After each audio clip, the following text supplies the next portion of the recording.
నాడు చంద్రబాబు నాయుడు గారు పెట్టుబడుల కోసమని విదేశీ పర్యటనలకు వెళ్తే దాదాపుగా 38 కోట్లు ఖర్చు అయితే దాన్ని దుబారా అనేసి ఆరోపణలు చేశారు వైసీపీ వాళ్ళు. మొన్న అధికారంలోకి వచ్చిన తర్వాత కూడా అసెంబ్లీలో కూడా 38 కోట్లు దుబారా అనేసి ఆరోపణలు చేశారు.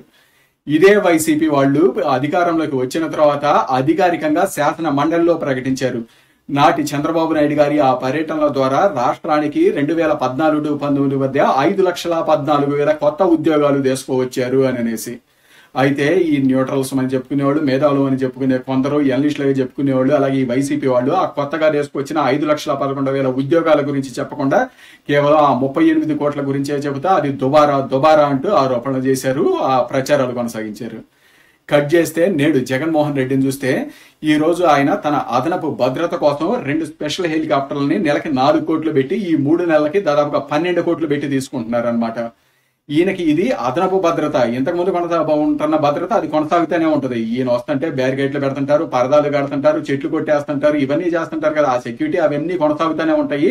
అది కాకుండా అదనపు భద్రత అని 2 స్పెషల్ హెలికాప్టర్లు తీసుకొని ఈ 3 నెలలకి 12 కోట్లకు ప్రజాధనాన్ని ఖర్చు పెట్టబోతున్నారు. ఇది తన అదనపు భద్రత కోసమా లేకపోతే తన ఎలక్షన్ క్యాంపెయిన్ కోసమా అనేది ప్రజలు అర్థం చేసుకోగలుగుతారు. అలాగే దీన్ని కేవలం ఎలక్షన్ క్యాంపెయిన్ తోటే ఆపేస్తారా లేకపోతే బిజినెస్ మ్యాన్ సినిమాలో లాగా కానీ డబ్బుల్ని హెలికాప్టర్లో తరలించాలా, ఆ రకంగా ఈ ఎలక్షన్లకి డబ్బుల్ని హెలికాప్టర్లో తరలించడానికి వీటిని వాడబోతున్నారా అనేది కూడా చాలా మందికి అనుమానాలు ఉన్నాయి అన్నమాట.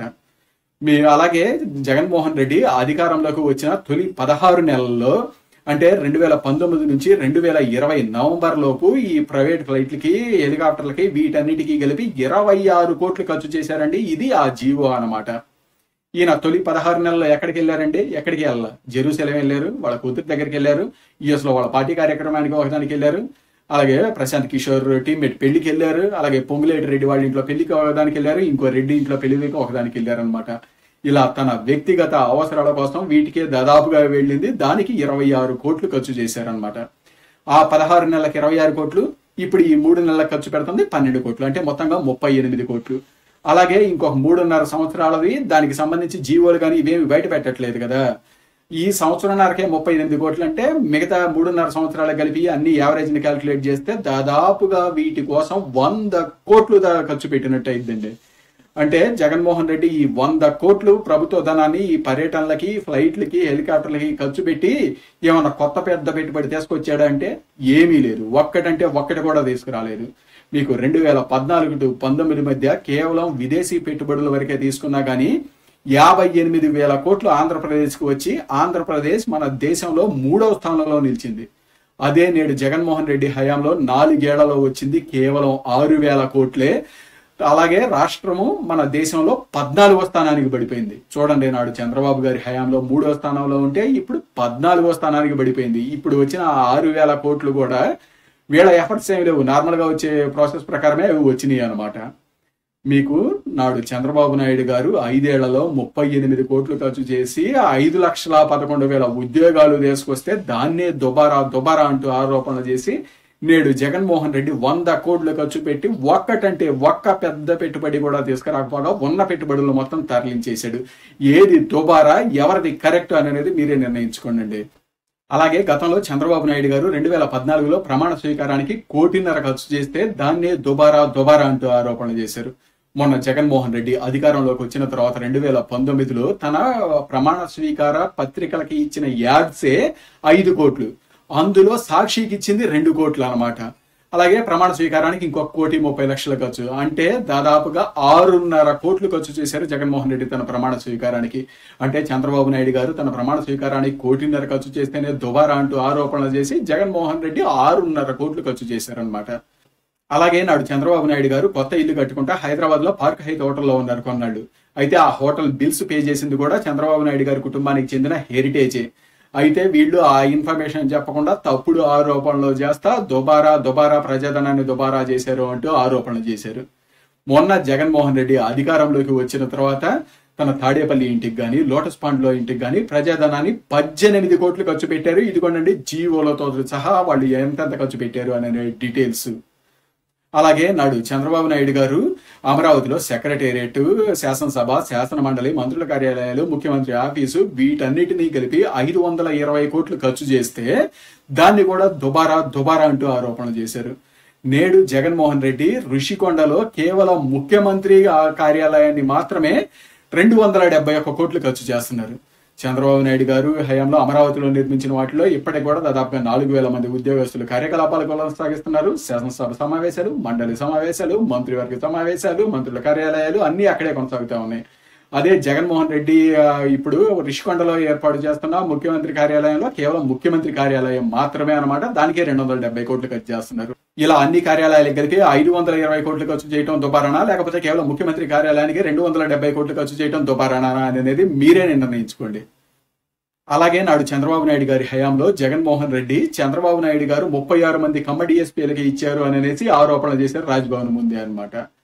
కట్ చేస్తే మొన్న 2022లో వైసీపీ ప్రభుత్వమే శాసన మండలిలో అధికారికంగా ప్రకటించింది. ఆ లిస్టు చూడండి. ఆ 36 మంది డిఎస్పీల్లో కమ్మ వ్యక్తులు ఉంది కేవలం 5 మాత్రమే. బీసీలు 11 మంది ఉన్నారు, రెడ్లు 3 ఉన్నారు, కాపులు ఉన్నారు అనమాట. అయితే నాడు ఇవేమీ చెప్పకుండా 36 మంది కమ్మ వ్యక్తుల డిఎస్పీలు అంట తప్పుడు ఆరోపణలు చేశారు.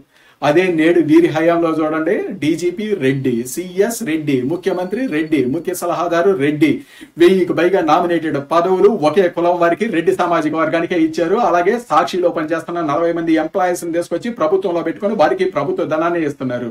ఇక ఇవి కాకుండా ఇంకా కాంట్రాక్టులు ఆర్థిక పరంగా చూస్తే మీకు ఇసుక కాంట్రాక్టులు, దీన్ని మొత్తాన్ని కట్టబెట్టింది ఎవరికి? శేఖర్ రెడ్డికి. కాకినాడ సెర్జు పోర్టు కట్టబెట్టింది ఎవరికి? అరవిందో రెడ్డికి. 108 కాంట్రాక్టులు కట్టబెట్టింది ఎవరికి? అరవిందో రెడ్డికి. బే పార్క్ రాసిచ్చింది ఎవరికి? హెటిరో రెడ్డికి. పోలవరం కాంట్రాక్ట్ ఇచ్చింది ఎవరికి? మేఘా రెడ్డికి. వెలిగొండ ఇచ్చింది ఎవరికి? మేఘా రెడ్డికి. పవర్ ప్రాజెక్టులు, ట్రాన్స్ఫార్మర్ కాంట్రాక్టులు ఇచ్చింది ఎవరికి? పరమేశ్వర్ రెడ్డికి. 1280 కోట్ల రోడ్డు కాంట్రాక్టులు ఇస్తే అందులో 1080 కోట్లు రెడ్డి కులస్తులకే. పెద్దిరెడ్డి, శ్రీనిరెడ్డి, నర్రెడ్డి, పంకజ్ రెడ్డి. అలాగే నాడు లేపాక్షి భూముల్ని రాజశేఖర రెడ్డి హయాంలో దోచిపెట్టింది ఎవరికి? ఇందూ రెడ్డికి. అలాగే మొన్న మళ్ళీ అదే లేపాక్షి భూముల్ని తక్కువ రేట్లకు కొనాలని లాగేసుకోవాలని ట్రై చేసింది ఎవరు? జగన్ రెడ్డి మేనమావ రవీంద్రారెడ్డి కొడుకు సంబంధించిన కంపెనీ. నాడు ఓబులాపురంలో అక్రమ్ మైనింగ్ చేసింది ఎవరో రాజశేఖర రెడ్డి హయాంలో? గాల్ రెడ్డి. నేడు అదే గాల్ రెడ్డి మళ్ళీ మైనింగ్ చేసుకోవచ్చు, మాకు ఎటువంటి ఇబ్బంది లేదు అని అనేసి అఫిడవిట్ వేసింది ఎవరు? జగన్ రెడ్డి ప్రభుత్వము.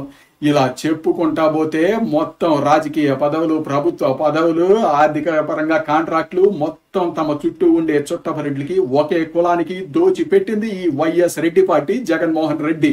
వీళ్ళు చేసిన ఈ తప్పుడు పనులను బయటికి చెప్పకుండా ఎదుటోళ్ల మీద తప్పుడు ఆరోపణలు చేశారనమాట.